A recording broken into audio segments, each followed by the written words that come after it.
बिस्मिल्लाहिर्रहमानिर्रहीम। अस्सलाम वालेकुम नाज़रीन। प्रोग्राम मुकालमा के साथ मैं हूं आपका मेज़बान उमैर बिन रियाज़। नाज़रीन, हमारा आज का ये प्रोग्राम इस लिहाज से मुख्तलिफ है कि हम आज एक शख्सियत को मौजू बनाएंगे। एक ऐसी शख्सियत जिसने गुज़िश्ता सदी के अवाइल में जब अपने काम का आगाज़ किया तो बड़े सग़ीर के मुसलमान जिस्मानी ग़ुलामी के साथ साथ ज़हनी ग़ुलामी का भी शिकार थे, लेकिन उस शख्सियत ने अपने अफ़कार की बदौलत उन मुसलमानों को अपने माज़ी पर फ़ख्र करना सिखाया और मुस्तक़बिल के सुनहरी ख्वाब देखना सिखाए। मेरी मुराद बानी जमात इस्लामी मौलाना सैयद अबुल आला मौदूदी से है। हम अपने इस प्रोग्राम में उनकी शख्सियत और अफ़कार पर गुफ्तगू करेंगे और इस पर गुफ्तगू के लिए हमारे साथ मौजूद हैं मारूफ़ दानिशवर और कॉलम निगार जनाब शाहनवाज़ फ़ारूक़ी साहब। बहुत शुक्रिया शाहनवाज़ साहब। गुफ्तगू का आगाज़ मैं आपसे ये पूछना चाहूँगा कि मौलाना ने जब अपने काम का आगाज़ किया तो उस वक्त बरसग़ीर के मजमूई हालात क्या थे? मसलन मौलाना के साथ उनके मासरीन में बहुत तवील फ़हरिस्त है, बहुत बड़े बड़े नामों की, दानिशवरों की, उलमा की। वो उस अंग्रेज़ के तहज़ीब ग़लबे में किस तरह से काम कर रहे थे और उस वक्त एक आम मुसलमान की ज़हनी कैफ़ियत क्या थी? जी, बहुत शुक्रिया। आपको मालूम है कि इक़बाल ने जो ज़हनी ग़लबे का मसला है उसके हवाले से, ग़ुलामी का मसला है उसके हवाले से एक बहुत बुनियादी बात कही है। उन्होंने कहा है कि था जो नाख़ूब बतदरीज वही खूब हुआ, कि ग़ुलामी में बदल जाता है कौमों का ज़मीर। यानी इक़बाल ने कहा है कि ग़ुलामी इतनी हौलनाक चीज़ है कि इसको महज़ आप सियासी मसला ना समझें, बल्कि ये कौमों के मिजाज और उनके यानी बातिन तक को बदल देने वाली एक चीज़ है। और इसका जो बरसग़ीर के माशरे के अंदर हम देखते हैं इम्पैक्ट है, उसकी एक सूरत सर सैयद अहमद ख़ान की शख्सियत है, और जो कि बिल्कुल आपको लगता है कि जैसे ग़ुलामी के बिल्कुल 100% ज़ेर असर चली गई है और उसने अपनी खुदी को, अपनी पर्सनल खुदी को, अपनी इज्तिमाई खुदी को अबेंडन कर दिया है, उसको तर्क कर दिया है। अकबर इलाहाबादी उसके बिल्कुल आपको अपोजिट डायरेक्शन में काम करते हुए नज़र आते हैं। और अकबर बहुत बड़ी शख्सियत हैं, यानी बहुत उनका कंट्रीब्यूशन है, उनकी शायरी जो है वो हमारी शायरी के अजीम मीरास का एक बहुत ही काबिल कदर हिस्सा है। लेकिन अकबर भी ये समझते थे कि भाई तहजीबी सतह पर तो हम अंग्रेज़ों से बरतर हैं, लेकिन अब चूँकि अंग्रेज़ों का गलबा हो गया इसलिए अब सिक्का तो उन्हीं का चलेगा। चुनांचे उन्होंने कहा है कि शेर अकबर को समझ लो यादगार इनकलाब, उसको ये मालूम है टलती नहीं आई हुई कि भाई अब ये आ गए हैं अंग्रेज़, तो अब ये आ गए हैं और क़यामत तक के लिए आ गए हैं। अच्छा, उलमा का एक तबका था कि जो अंग्रेज़ों की बज़ाहिर मज़ाहमत कर रहा था, फ़िक्री मज़ाहमत कर रहा था और वो दीन की रिवायत को बचाने के लिए कोशा था, लेकिन उसने भी ये बात मान ली थी कि हमारा जो दीन है वो अक़ायद तक और इबादत तक और यानी अखलाकियात तक महदूद होगा और इसका अमली ज़िंदगी से कोई ताल्लुक़ नहीं होगा, रियासत और सियासत से कोई ताल्लुक़ नहीं होगा। तो ये भी गोया ग़ुलामी के ही इम्पैक्ट्स का यानी एक नतीजा था। जब हम मौलाना की शख्सियत को देखते हैं तो हमें ये नज़र आता है कि मौलाना की शख्सियत का ये पहलू इतना अजीब व गरीब है कि मौलाना की शख्सियत पर कहीं भी हमें ग़ुलामी की इस नफ्सियात का असर नज़र नहीं आता। और वो पहले दिन से इस्लाम पर और उसकी अज़मत पर और उसकी फ़ौक़ियत पर और उसके ग़लबे पर इस तरह से कन्विंस हैं कि उनके जहन में शक की कोई कैफियत मौजूद ही नहीं है। और आपको मालूम है कि जब वो ग़ालिबन 19-20 साल की उम्र के अंदर उनको अल जमियत का एडिटर बनाया गया, और जब उनको जो साहब उनको वहाँ अल जमियत का एडिटर बनाने के लिए लेकर गए तो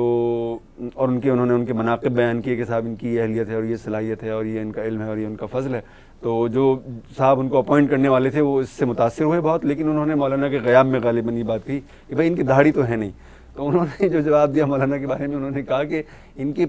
चेहरे पर तो दाढ़ी नहीं है लेकिन इनके पेट में दाढ़ी है। यानी इससे मुराद ये थी कि वो अवाइल उम्र से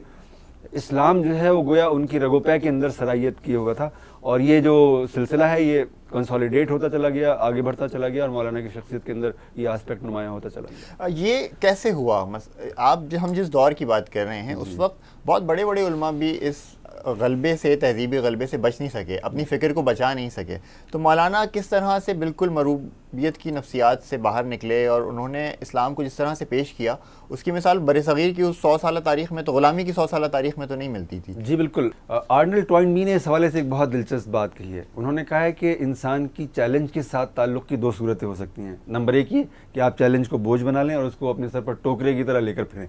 ठीक है, या ये कि आप उसको उस चैलेंज को एक मोटिवेशनल फोर्स के अंदर जो है कन्वर्ट कर दें, उसको एक तहर्रुक में तब्दील कर दें। तो हमें मौलाना के हवाले से नज़र आता है कि उन्होंने देखा कि अच्छा ग़ुलाम है कौम और इस्लाम जो है उसकी तहज़ीब जो है वो मग़लूब हो गई है, तो क्या हुआ, हम इस चैलेंज को हम फेस करते हैं और हम इस मग़लूबियत को ग़लबे के अंदर तब्दील करते हैं। और मौलाना ने इनफरादी सतह के ऊपर ये काम करके दिखाया बतमाम कमाल। और आपको मालूम है कि उनकी ज़िंदगी का जो टर्निंग पॉइंट है वो ग़ालिबन वो है कि जब मौलाना ने लिखा कि मैं दिल्ली की जामा मस्जिद के अंदर नमाज जुमा पढ़ने के लिए गया और जो खतीब असर थे यानी मौलाना मोहम्मद अली जौहर, वो उस वक्त खुतबा जुमा दे रहे थे और वो अपने खुतबे में कह रहे थे कि क्या मुसलमान नहीं देख रहे हैं कि उनका जो तस्वुर जिहाद है उस पर हिंदुओं की तरफ से और अंग्रेज़ों की तरफ से और दूसरी इस्लाम दुश्मन ताकतों की जानिब से कैसे कैसे रकीक हमले हो रहे हैं, और क्या मुसलमानों में कोई ऐसा शख्स नहीं है जो जज्बाती जवाब नहीं इल्मी जवाब दे सके इन हमलों का। तो मौलाना ने कहा कि अगरचे मैं उसका मुखातिब नहीं था, उसका मुखातिब तो पूरा मजमा था, लेकिन ये कि मैंने महसूस किया कि ये काम जिस आदमी से कह रहे हैं वो आदमी मैं क्यों ना हूँ। और आपको मालूम है कि फिर मौलाना ने जिहाद के मौजू पर कंटेंट जमा किया और वो किताब लिखी जो अल जिहाद फिल इस्लाम के नाम से जानी जाती है। तो ये मौलाना की ज़िंदगी के अंदर एक टर्निंग पॉइंट था कि अपनी फ़िक्र को यानी जो उनका ज़ाती चैलेंज है या इज्तमाही चैलेंज है उसको उन्होंने एक फ़िक्र के अंदर कन्वर्ट किया, एक जद्दोजहद के अंदर कन्वर्ट किया और गलबा इस्लाम की एक तहरीक के अंदर उसको तब्दील किया। अच्छा, ये मौलाना के दौर में और लोग भी इस्लाम पे बात कर रहे थे। अब हम उस वक्त देखते हैं कि ना सिर्फ दानिश्वर तबका बल्कि आम लोग जो थे वो भी ग़ुलामी को तस्लीम कर चुके थे। एक ऐसे वक्त में एक फ़र्द जो बिल्कुल ही आपको दूसरे ग़ुलामी के ख़िलाफ़ बात कर रहा हो, उसको इतनी कबूलियत आमा कैसे हासिल हुई? नहीं, कबूलियत आमा तो उनकी फ़िक्र में, मतलब कबूलियत आमा तो खैर उनको बहुत बाद में भी हासिल हुई। जिस चीज़ को आप कबूलियत आमा कहते हैं वो बहुत ही एक मखसूस दायरा है, पढ़े लिखे लोगों का, यानी जो उनकी फॉलोइंग है वो उनके मासरीन के मुकाबले में कहीं ज़्यादा है। जी, अब इसमें कोई शुबा नहीं, पढ़े लिखे तबके पर मौलाना का जितना असर है, यानी जदीद तालीम याफ्ता तबके के ऊपर मौलाना का जितना असर है, इतना असर किसी दूसरे आलिम दीन का नहीं है। यानी वो जो बाकी उलमा का दायरा है वो तो गोया रिवायती मुक़ल्लिदीन का दायरा है ना, कि वो किसी मकतबा फ़िक्र से या किसी मसलक से वाबस्ता है और उसके मसलक के जो फॉलोअर्स हैं वो मौजूद हैं और वो उनसे हम कलाम हैं। तो मौलाना का तो कमाल ये है कि उन्होंने अपना रीडर जो है ख़ुद पैदा करके दिखाया, उन्होंने अपना हल्का असर ख़ुद पैदा किया। ये बड़ी अजीब व गरीब बात है कि वो किसी तसव्वुफ़ के खानवादे से, तसव्वुफ़ के किसी मसलक से वाबस्ता नहीं थे, किसी उसलूब से वाबस्ता नहीं थे, वो उन मकातिब फ़िक्र के जो बरसग़ीर के मकातिब फ़िक्र हैं उनमें से कहीं से नहीं आए थे। तो उनको सारा काम खुद करना था। उन्होंने अपनी फ़िक्र भी खुद पैदा की, अपना लिटरेचर भी खुद पैदा किया, अपना कारी भी खुद पैदा किया, अपनी जमात भी खुद पैदा की, उसकी तंजीम भी खुद पैदा की, उसको फैलाया भी खुद, सब कुछ मौलाना ने खुद किया। तो मौलाना जो हैं वो उनका जो था मामला वो ये था कि उनकी शख्सियत के अंदर एक सलाबत हमें नज़र आती है और ये बात नज़र आती है कि वो इस्लाम पर इस तरह से कन्विंस हैं कि शक और रैब की कोई कैफियत उनके करीब भी नहीं फटकती है। और ये ऐसी चीज़ है कि जो पूरी रिवायत को जज्ब करने से जो है पैदा होती है कि आपने पूरी रिवायत को जज्ब कर लिया और आपको पता है कि जो आपका हरीफ है वो यानी एक ऐसा यानी कमज़ोर हरीफ है कि जिसने अस्करी गलबे के ज़रिए से तो फ़तह हासिल कर ली है, लेकिन जिसकी तहज़ीबी मीरास जो है वो बहुत कमज़ोर है। मौलाना को ये बात पहले दिन से मालूम थी और ये जो मौलाना की फ़िक्र है उस पर इसका बड़ा गहरा इम्पैक्ट है। ये बताइए कि मौलाना की शख्सियत पर एतराज़ात बहुत ज़्यादा हुए, उनके मासरीन के मुकाबले मेरा ख्याल है कोई ऐसा फ़र्द नहीं होगा कि जिस पर इतनी ज़्यादा यानी अव्वल से आखिरी रोज़ तक जो है वो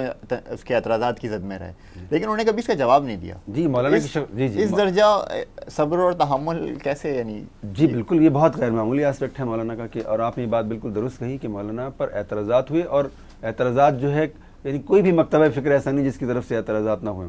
और यानी मतलब जो जदीद लोग हैं उन्होंने भी एतराज़ात किए। जो जदीद लोग थे वो ये कहते थे कि मौलाना बहुत कदीम है, और जो बहुत कदीम थे वो मौलाना के बारे में कहते थे ये तो बहुत जदीद हैं। और मौलाना जो थे वो अपनी असल में तो खैर जो कुछ थे वो थे, लेकिन उन पर एतराज़ात बेपनाह हुए। लेकिन जो मौलाना की शख्सियत है उसमें हमें ये नज़र आता है कि मौलाना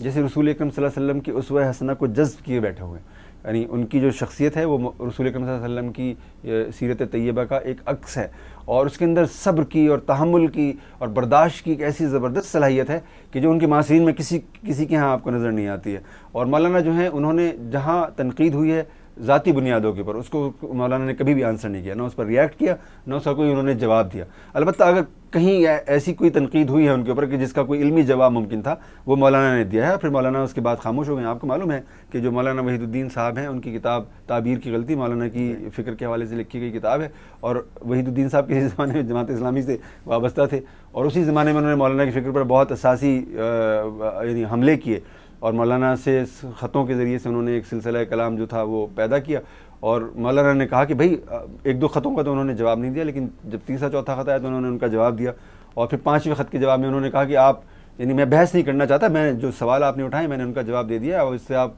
कन्विंस नहीं है तो मैं इसका कुछ भी नहीं कर सकता हूँ। तो ये बात जो थी मौलाना की शख्सियत के अंदर रसूल अकरम सल्लल्लाहु अलैहि वसल्लम की गोया जो नमूना अमल है उसको जज्ब करने से पैदा हुई। मौलाना की शख्सियत के और कौन कौन से ऐसे पहलू हैं जो जिन पर हम लोग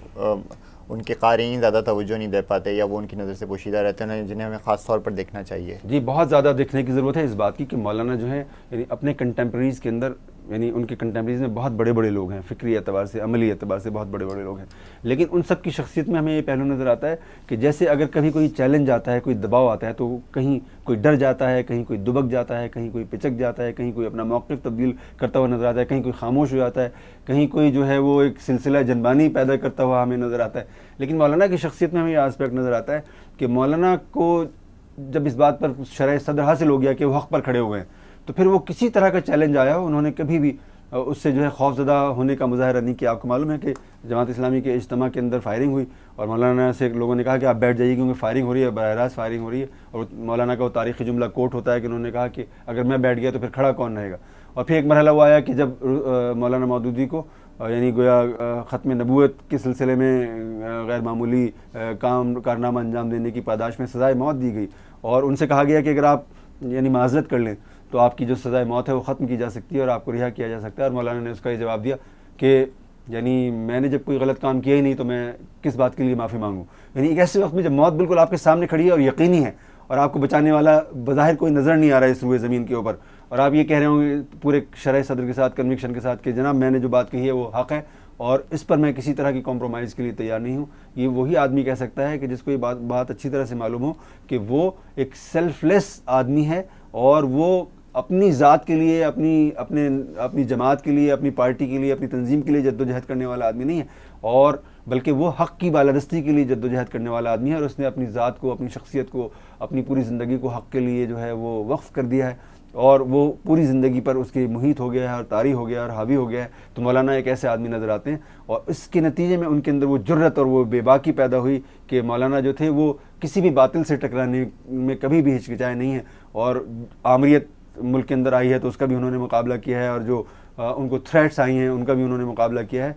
और उन्होंने अपनी सिमत सफ़र तब्दील की, ना अपना नज़रिए के अंदर कोई तब्दीली और तो कोई तगय्युर किया। अच्छा शाहनवाज साहब, ये बताइए कि मौलाना मौदूदी की शख्सियत का एक और जो ख़ास पहलू रहा है वो अपनी ज़ात की नफ़ी है। उन्होंने एक पूरी तहरीक खड़ी की, एक पूरी जमात बनाई और फिर ख़ुद उससे अलग भी हो गए। ऐसी मिसालें तारीख़ में बहुत कम मिलती हैं कि एक फ़र्द जो अपने ही नज़रियात की बुनियाद पर एक पूरी तंजीम खड़ी करे और उसे एक शुरू से आगाज़ से लेकर एक तनावर दरख्त बनाए और फिर उससे अलग हो जाए। तो ये इतना ज़्यादा किस तरह से कैसे हो सकता है? ये जी क्या शुबा है इसके अंदर, ये बहुत मुश्किल बात है, ये मुश्किल काम है बहुत, लेकिन ये ज़ाहिर है कि अगर अल्लाह ताला की आपके ऊपर इनायत ख़ास हो तो ज़ाहिर है आप ये काम कर सकते हैं। और मौलाना के ऊपर अल्लाह ताला की इनायत ख़ास थी और अल्लाह ताला ने उनको एक ऐसी सेल्फलेसनेस अता की हुई थी कि जिसके नतीजे में उनके लिए हक़ की जो जद्दोजहद है और उसकी बालादस्ती की जो काविश है वही अहम तरीन बनकर रह गई थी। और आपको मालूम है कि जब मौलाना ने इमारत से अलहदगी का फ़ैसला किया तो बहुत सारे लोगों ने उनसे कहा कि मौलाना आप ये क्या कर रहे हैं, आपकी हैसियत तो इतनी फंडामेंटल है कि आपके बगैर हम जमात का तस्वुर ही नहीं कर सकते और आप सब कुछ आप ही हैं, लिटरेचर आपका है, फ़िक्र आपकी है, तंजीम आपकी है, पार्टी आपकी है, सब कुछ आपका है, आप ही का इमेज है, आप ही की साख है, सब कुछ आप ही का है, तो आप क्यों इससे अलग हो रहे हैं? और जबकि आप काम भी कर सकते हैं, यानी ऐसी भी ये बात भी नहीं कि आप काम करने के काबिल नहीं रहें। तो मौलाना ने कहा कि नहीं, ये फ़ैसला हो गया और मैं ये नहीं चाहता कि हमारी जमात के बारे में, हमारी पार्टी के बारे में तासुर उभरे कि ये कोई शख्सी जमात है, इसके ऊपर किसी शख्सियत का गलबा है। और आपको मालूम है कि वो अपनी ज़िंदगी के अंदर एक आदमी जो अमीर रहा हो और अमीर भी ऐसा रहा हो कि जो मतलब 20वीं सदी को डिफ़ाइन करने वाला आदमी हो और जिसने मतलब 800 साल की, 1000 साल की रिवायत के अंदर जो है इल्म की और तक़वे की ऐसी बेमिसाल जो है वो नज़ीर कायम की हो, तो उसने जो है अपनी पार्टी की क़यादत से अलहदगी का फ़ैसला किया और वो पार्टी के कायद से एक बार फिर एक कॉमन आदमी बनकर सामने आया, एक लेमन, एक कारकुन बनकर सामने आया और एक दूसरे आदमी को उसने अमीर के मनसब पर फाइज किया और ख़ुद उसकी इमारत को उसने एक्सेप्ट किया। और आपको मालूम है कि मौलाना जो थे वो उनकी जो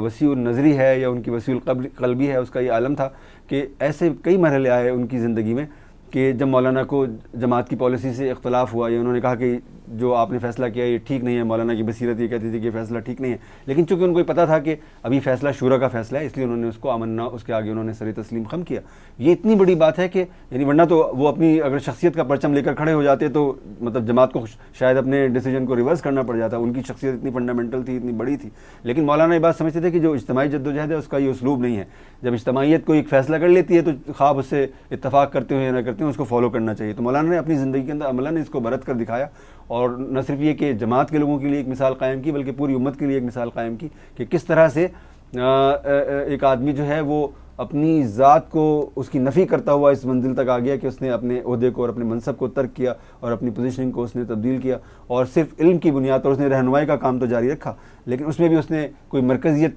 हासिल करने की और पैदा करने की कोशिश नहीं की, और उसने जमात को है आज़ादाना तरीके से काम करने के लिए छोड़ दिया। ये बताइए कि मौलाना के असलूब पर बात करते हैं। मौलाना का असलूब बड़ा, यानी उनको अदीब भी कहा जाता है, इंशा बर्दाश्त कहा जाता है। उन्होंने अपनी नौइयत की जो तहरीर लिखी है, जो वो आम जो उस वक्त का मुरव्वज दीनी इल्म था उससे बिल्कुल हटकर है जी। ये उसकी क्या खासियत है, क्या खुसूसियत है? उसके बहुत सारे एस्पेक्ट्स ऐसे हैं जिन पर के गुफ्तगू की ज़रूरत है। मौलाना का जो फ़िक्री कारनामा है ज़बान और बयान की सतह पर, वही है कि अमूमन ये होता है कि जब आप यानी गोया उसलूब बदलते हैं तो उसके साथ साथ मानी भी लफ्ज़ के तब्दील हो जाते हैं, अल्फाज के मानी भी तब्दील हो जाते हैं। मौलाना का कमाल ये है, अल्लाह ताला ने उनको ये इस्तेदाद दी है अजीब व गरीब के, जो उनके सिवा नस्र के अंदर किसी को हासिल नहीं रही, कि उन्होंने मानी को, इस्लाम के मानी को तब्दील किए बग़ैर इजहार के पूरे सांचे को बदल दिया। यानी ये इतनी अजीब व गरीब बात है कि जिसका कोई तसव्वुर नहीं कर सकता था। यानी अगर अल्लाह ताला की तरफ से अता ना होती तो ये मुमकिन नहीं था। यानी और ये इज्तिहादी फ़िक्र का ये सबसे बड़ा मज़हर होता है कि आप मानी को तब्दील किए बगैर इजहार के पूरे सांचे को बदल दिया। तो मौलाना ने मानी को बदले बगैर इजहार के पूरे सांचे को बदल दिया। और मौलाना को ये बात बहुत अच्छी तरह से मालूम थी कि जो असर है उसके अंदर जो इंसान है उनकी क्या नफ्सियाती बेंट है, उनका क्या जज्बाती मिलान है, उनकी क्या जहनी इस्तेदाद है, उनकी क्या रूहानी कैफियत है, उसको पेश नज़र रखते हुए उन्होंने एक उसलूब वज़ा किया। और लिखने वालों की दो बड़ी कैटेगरीज़ होती हैं। एक बड़ी कैटेगरी होती है कि जो मालूमात को लिखते हैं, यानी वो लोग कि जो अपनी मालूमात को लिखते हैं, अपने इल्म को लिखते हैं, और दूसरे वो लोग कि जो अपनी अंडरस्टैंडिंग को लिखते हैं, अपनी तफ़हीम को लिखते हैं। मौलाना का कमाल ये है कि उन्होंने वो अपनी किसी तहरीर के अंदर भी अपनी मालूमात को और अपने इल्म को कम्युनिकेट करते हुए नज़र नहीं आते, बल्कि वो अपनी अंडरस्टैंडिंग को कम्युनिकेट करते हुए नज़र आते हैं। और फिर मौलाना की तहरीर की एक बहुत ही नुमाया खूबी यह है कि आपको मालूम है कि लफ्ज़ के अंदर मानी के सिवा एक और चीज़ होती है जिसको आप तासीर कहते हैं। आपको मालूम है तासीर कहाँ से आती है? तासीर अपने कन्विक्शन को बसर करने से आती है। यानी जब आप अपने कन्विक्शन को बसर करने वाले बन जाते हैं, अपने ईकान को बसर करने वाले बन जाते हैं, तो फिर आपको अल्लाह ताला इनाम के तौर पर वो चीज़ अता करता है जिसको आप तासीर कहते हैं। और इसमें हक़ और बातिल की कोई तखसीस नहीं है। यानी अगर कोई बातिल पर कन्विंस हो गया है और उसको उसने जज्ब कर लिया है और उसको बसर करने वाला बन गया है, तो अल्लाह ताला उसके दायरे में उसको तासीर अता कर देते हैं। और अगर कोई हक़ के दायरे में खड़ा हुआ है और उसने हक़ को बसर करने वाला, कामलियत के साथ बसर करने वाला बन गया है, तो अल्लाह ताला उसको ये चीज़ हक़ के दायरे के अंदर अता कर देते हैं। और मौलाना मौदूदी उन चंद लोगों में से हैं कि जिन्होंने अपनी सदाकत को बसर करके दिखाया, अपने कन्विक्शन को, अपने ईकान को बसर करके दिखाया, और उसके नतीजे में अल्लाह ताला ने उनको तासीर की वो नेमत अता की कि जो उनके असर में किसी भी कंटेम्प्रेरी को उनके हासिल नहीं हुई। आपको मालूम है कि मौलाना का जो ज़माना है वो छोटे लोगों का ज़माना नहीं है, बहुत बड़े बड़े लोग हैं। उसके अंदर मुफक्किरीन हैं, उसके अंदर मुफस्सिरीन हैं, उसके अंदर मुहद्दिसीन हैं, उसके अंदर बहुत बड़े बड़े आलिम हैं। लेकिन जो एक्सेस मौलाना को हासिल हुआ, आपको मालूम है कि मौलाना ने जो किताबें लिखी उनका तर्जुमा दुनिया की 75 ज़बानों में हो चुका है। और ये कोई भी आदमी जो है वो 100 साल की तारीख़ में, क्या 800,000 साल की तारीख़ में भी आपको ऐसा नज़र नहीं आता जिसका काम इतने बड़े पैमाने के ऊपर तर्जुमा होकर लोगों तक पहुँचाओ। तो मौलाना की जो फ़िक्र है वो इसीलिए 20वीं सदी को और ग़ालिबन 21वीं सदी को भी डिफ़ाइन करने वाली फ़िक्र है। मौलाना के मौज़ूआत की बड़ी वैरायटी है। एक तरफ वो इस्लाम के फ़ंडामेंटल्स पे बात करते हैं, उनकी असर नौ दरियाफ़्त और मौजूदा असर के मुताबिक जो है उनकी तशरीह करते हैं। दूसरी तरफ वो मगरिब पर ऐसी ज़बरदस्त तनकीद करते हैं कि जैसे उनसे ज़्यादा मगरबी तहज़ीब को कोई जानने वाला नहीं है। बहुत सारे उनकी शख्सियत के और उनके अफ़कार के पहलू हैं। ये इतनी वैरायटी कैसे उनके पास? जी, वैरायटी का ताल्लुक़ इस बात से है कि मौलाना ने जो है 2 काम किए, और इसके सिवा जो मैंने अभी हमने उनको उसलूब पर बात की, उनके फ़िक्र के 3 दायरों पर, 3 ज़ावियों पर बात की, उसमें 2 आस्पेक्ट उसके और हैं।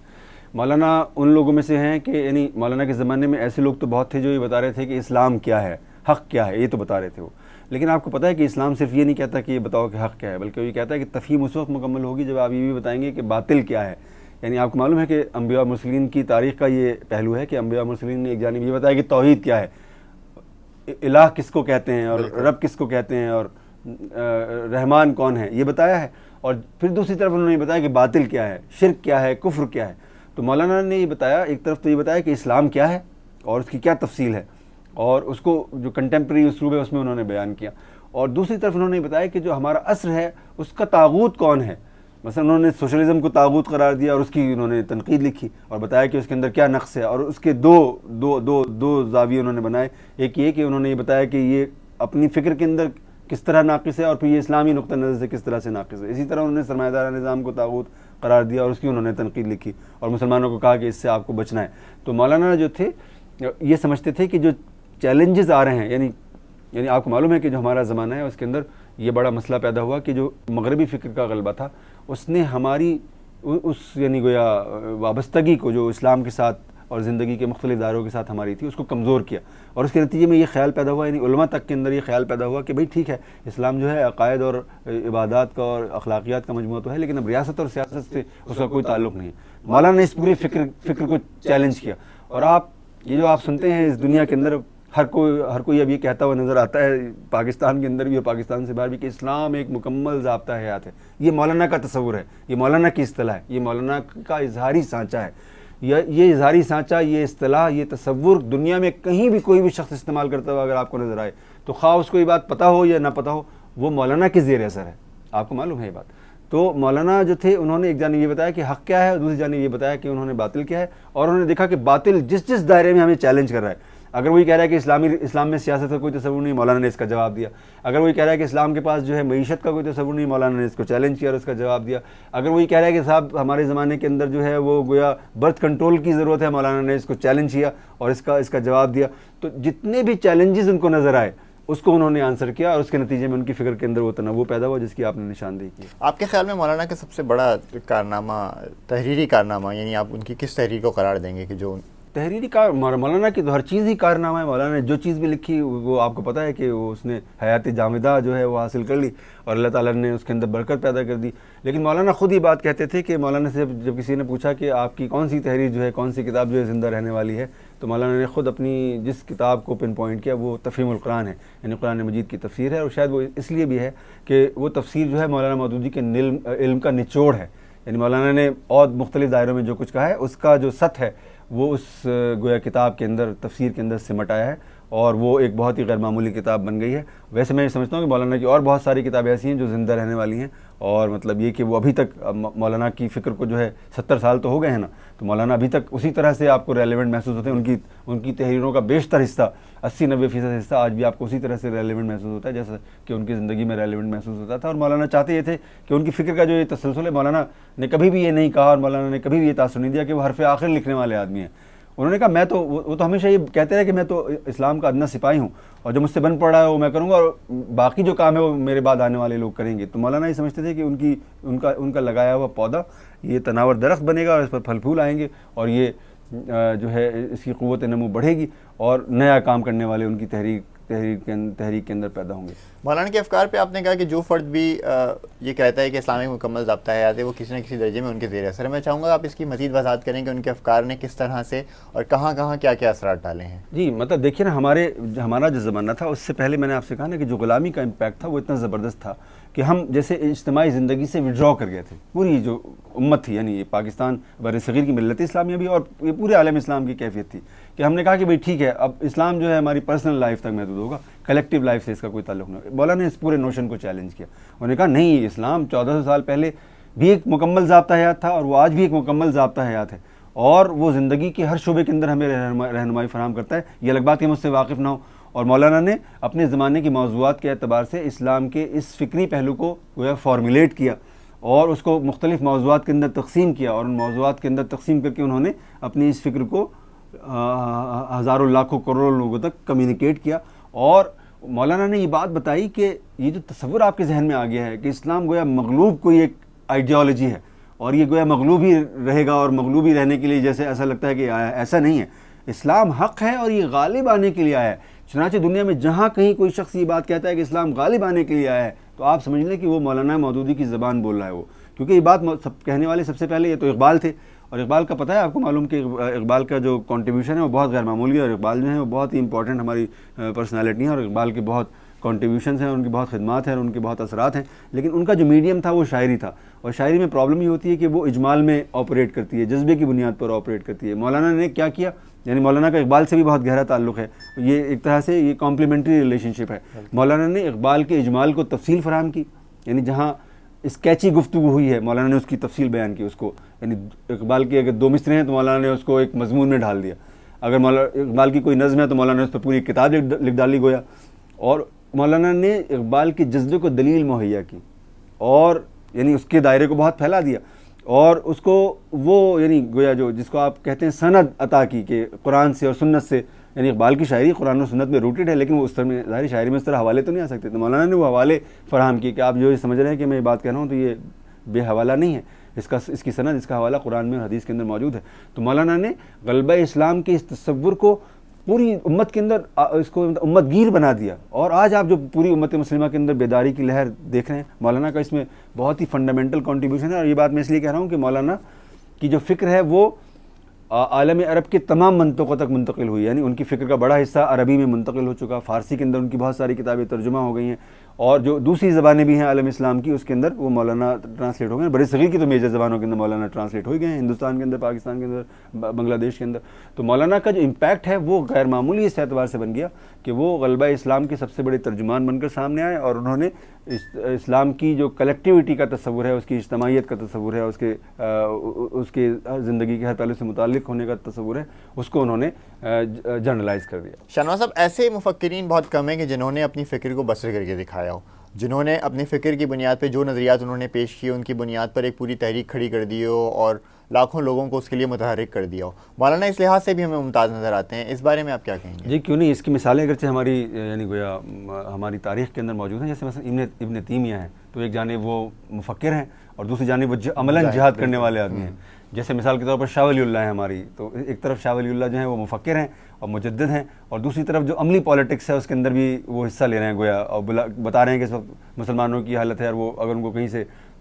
इमदाद की ज़रूरत है तो उसकी तरफ भी वो मतलब गोया रहनुमाई करते हुए नजर आते हैं। या इससे पहले मुजद्दिद अल-फ़सानी रहमतुल्लाह अलैह की मिसाल हमारे सामने है कि वो सूफ़ी हैं और मतलब मुजद्दिद हैं, लेकिन ये कि उनको पता है कि जो अमली कशमकश बरपा है दरबार में और नज़रियात के हवाले से दरबार के अंदर बरपा है, उसका क्या इम्पैक्ट अवाम नास के ऊपर है, उससे वो आ गए और वो जहांगीर को चैलेंज कर रहे हैं कि भाई तुम ये जो गोया तुम्हारे अकबर के ज़माने से चला आ रहा है सिलसिला दीन इलाही के इम्पैक्ट्स का, इसको तुम जो है एड्रेस करो, और मतलब अगर तुम्हारे यहाँ सजदा ताज़ीमी जो है वो रिवाज पा गया है तो ये इस्लाम के उसूल तौहीद के गोया ख़िलाफ़ है, उसको मौकूफ़ करो। और तुमने अपने हिंदुओं को खुश करने के लिए जो गाय का ज़बीहा है जिसको इस्लाम रवा रखता है, उसको तुमने मतलब महज उनको खुश करने के लिए बंद किया हुआ है, तो वो उसको चैलेंज करते हैं। इसकी मिसालें मौजूद हैं। लेकिन मौलाना ने जो काम किया वो अजीब व गरीब किया, वो ये कि उन्होंने अपनी फ़िक्र की बुनियाद पर एक जमात कायम की, और आपको मालूम है जमात इस्लामी अल जमात के तसव्वुर पर खड़ी हुई है,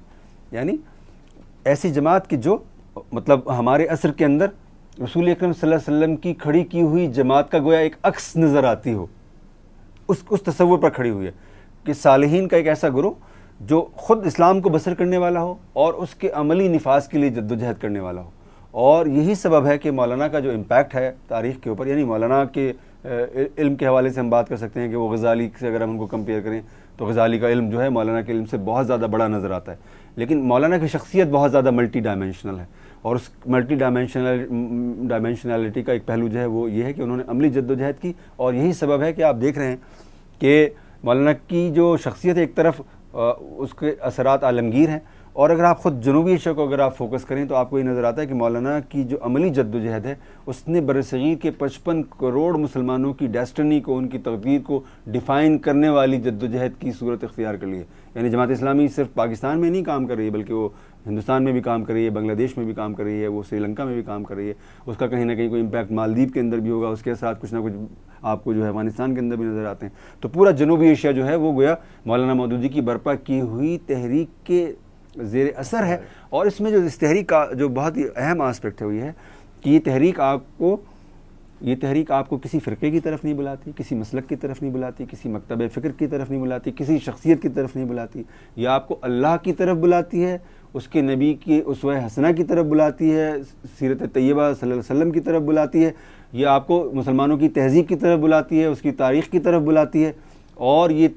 तहरीक आपको ये बताती है कि आप अपने तमाम तासुबात से बालातर होकर इस्लाम की बालादस्ती के लिए जद्दोजहद करने वाले बने। और ये जो आपने लसानियत का कोई चोला पहन लिया है और आपने सुबाइयत को जो है वो हिर्ज़ जाँ बना लिया है, इसका कोई जवाज़ इस्लामी कॉन्टेक्स्ट के अंदर मौजूद नहीं है। और जमात इस्लामी जो है वो खालिस इस्लाम के गलबे के लिए काम करने वाली एक पार्टी और तंजीम बनकर सामने आती है। और ये मौलाना का इतना बड़ा कॉन्ट्रीब्यूशन है कि एक ऐसे ज़माने में जब इंसान जो है वो अपने फ़िरक़े की नफ्सियात के अंदर उलझ कर रह गया, अपने मसलक की नफ्सियात के अंदर उलझ कर रह गया है, अपने तसव्वुफ़ के किसी सिलसिले की नफ्सियात के अंदर उलझ कर रह गया है, या वो किसी तासुब का जो है, सूबाई तासुब का या लसानी तासुब का या नस्ली तासुब का जो है वो शिकार हो गया है, उसके दायरे में जमात के लोग जो हैं वो ऐसे फ्रेमवर्क के अंदर आपको काम करते हुए नजर आते हैं कि जो इन तमाम तासुबात से बुलंद है। और ये उम्मत के गोया उम्मत के लिए एक ऐसा मॉडल है कि जिसको पूरी उम्मत को फॉलो करना चाहिए। ये मौलाना का एक और बहुत बड़ा फ़िक्री कारनामा, उस पर हमें ज़रूर बात करनी चाहिए कि उन्होंने कम्युनिज़म जैसे एक निज़ाम को शिकस्त देने में उनकी फ़िक्र ने बड़ा बुनियादी किरदार अदा किया। इसको आप कैसे देखते हैं कि एक मासर निज़ाम इतना बड़ा जो एक कई रियासतों की निज़ाम हुकूमत बना हुआ था, उसके मुकाबले में उनकी फ़िक्र ने ना सिर्फ बंद बांधा बल्कि एक बहुत बड़ी एक पूरी नस्ल को उन्होंने उसका शिकार होने से बचाया। जी, क्या शुबह है इसमें। और उसमें तो आपको मालूम है कि जो मौलाना का जो फ़िक्री कैनवस है, उसका एक आस्पेक्ट ये है कि मौलाना की फ़िक्र के अंदर जिस तरह इकबाल के यहाँ आपको प्रेडिक्शन नज़र आती है, इसी तरह मौलाना की अभी आपको प्रेडिक्शन नज़र आती है। आपको मालूम है कि मौलाना ने ये बात जो थी वो 1950 की दहाई में कह दी थी कि यानी गोया सोशलिज़म को मॉस्को के अंदर पनाह मिलने वाली नहीं है और जो कैपिटलिज़म है वो लंदन के अंदर और पेरिस के अंदर और न्यूयॉर्क के अंदर लर्ज़ा बरंदाम होने वाला है। ये बात मौलाना ने 1950 की दहाई में कही है। और आपने देखा कि कम्युनिज़म जो है वो एक ऐसा वक्त आया कि वाकई उसको मॉस्को के अंदर पनाह नहीं मिली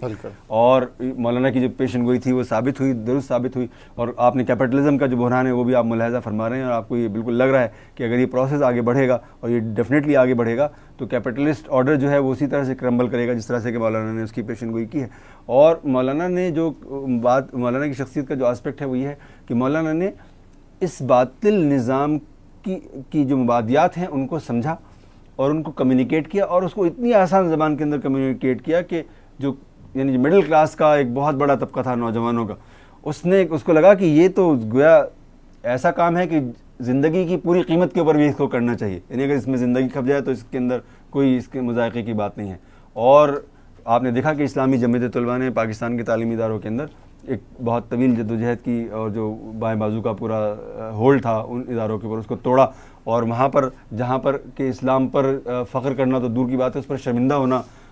सिखाया जाता था और लोग शर्मिंदा होते थे उस बात पर। और कोई दाढ़ी रख कर वहाँ नहीं जा सकता था और कोई पर्दा करके वहाँ नहीं जा सकता था। वहाँ पर वो नस्ल सामने आई कि जो इस्लाम पर फ़ख्र करने वाली नस्ल है। आप दाढ़ी रखते हो या ना रखते हो, लेकिन अगर आप दाढ़ी रखना चाहें तो दाढ़ी रख सकते हैं। आप पर्दा करना चाहें या ना करना चाहें ये आपका ज़ाती मसला है, लेकिन अगर आप चाहें तो पर्दा करके वहाँ जा सकते हैं आप। तो ये जो पूरा मंजरनामा तब्दील हुआ है मौलाना की जद्दोजहद से तब्दील हुआ और ये बहुत बड़ा इनकलाब है। और ये ऐसी चीज़ है कि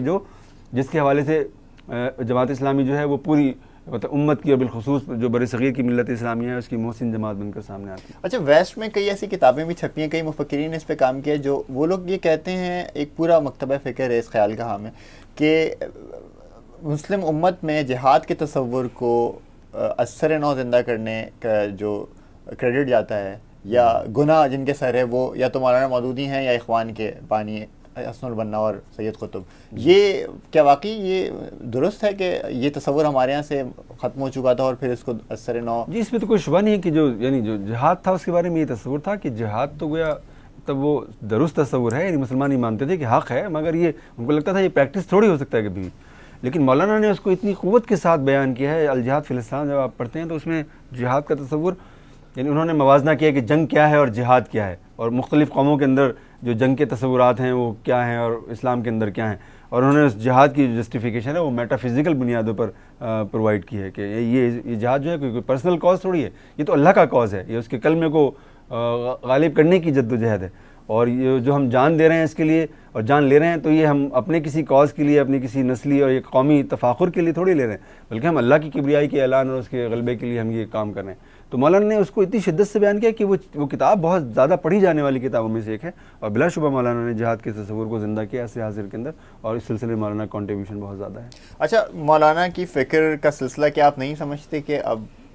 एक जमूद आ गया है, उस सिलसिले को आगे नहीं बढ़ाया जा रहा, और अगर नहीं बढ़ाया जा रहा तो कितनी गुंजाइश है बढ़ाए जाने की और कितना उस पर काम होना चाहिए कि उनकी फ़िक्र को सप्लीमेंट किया जाए? जी, मैं समझता हूँ कि मौलाना का जो गोया तक़वा है वो तो मुंतकिल हुआ है जमात के अंदर, बहुत ज़्यादा बड़ी हद तक मुंतकिल हुआ है, लेकिन मौलाना की जो फ़िक्री मीरास है वो उस तरह से मुंतकिल नहीं है जिस तरह से कि उसको मुंतकिल होना चाहिए था। और उसका सबब शायद ये है कि जो हमारी अमली जद्दोजहद है वो शायद हमारे लिए ज़्यादा सिग्निफिकेंट हो गई और हमने समझा कि जैसे फ़िक्र के अंदर और अमल के अंदर कोई एक तज़ाद है और मतलब पढ़ना लिखना जो है गोया ये अमल की राह में कहीं रुकावट डालता है या उसके अंदर कोई मुश्किल पैदा करता है। और इसमें मुश्किल इस बात से पैदा हो जाती है कि कुछ ऐसे लोग पैदा हो जाते हैं कि जो मुफक्किर कहलाना पसंद करते हैं और दानिश्वर बनकर सामने आना पसंद करते हैं, और उनको देखकर ख्याल आता है कि ये कोई अमली जद्दोजहद करने वाले तो लोग नहीं है। हालांकि मौलाना की ज़िंदगी उनका तो मॉडल ही है कि वो जितने बड़े मुफक्किर हैं उतने ही बड़े वो पॉलिटिकल एक्टिविस्ट भी हैं। तो मौलाना का पॉलिटिकल एक्टिविज्म शायद ज़्यादा गालिब हो गया हमारी इनफरादी और इज्तिमाई शख्सियत के ऊपर, और जो मौलाना की फ़िक्र का आस्पेक्ट है वो शायद कमज़ोर पड़ गया। और ज़रूरत है इस बात की कि इन दोनों को कंबाइन किया जाए, इनको मिलाया जाए, मौलाना के पॉलिटिकल एक्टिविज़म को उनके फ़िक्री एक्टिविज़म से मिलाया जाए। और ये इसलिए ज़रूरी है कि मौलाना ने ये बात कही है कि इस्लामी फ़िक्र को जो अब सबसे बड़ा काम करना है तो वो ये करना है कि हमें वो इल्म पैदा करना है जो गॉड सेंट्रिक हो। इसलिए कि जो कंटेम्प्रेरी वेस्ट है उसने जो भयानक गलती की हुई है कि उसने एक ऐसा इल्म पैदा किया जो मैन सेंट्रिक है, और वो ना खुदा को मानता है, ना वो खुदा को रिकग्नाइज़ करता है, ना वो खुदा को कहीं तलाश करता है, ना उसके इरफान में वो हमारी कोई मदद करता है बल्कि रुकावट डालता है। और मौलाना ने कहा कि अब मुसलमानों को ये काम करना है, और ज़ाहिर है कि ये काम वो बिल्कुल उस तरह का काम है जो आज से 600-700 साल पहले मुसलमानों ने किया था, कि हमें एक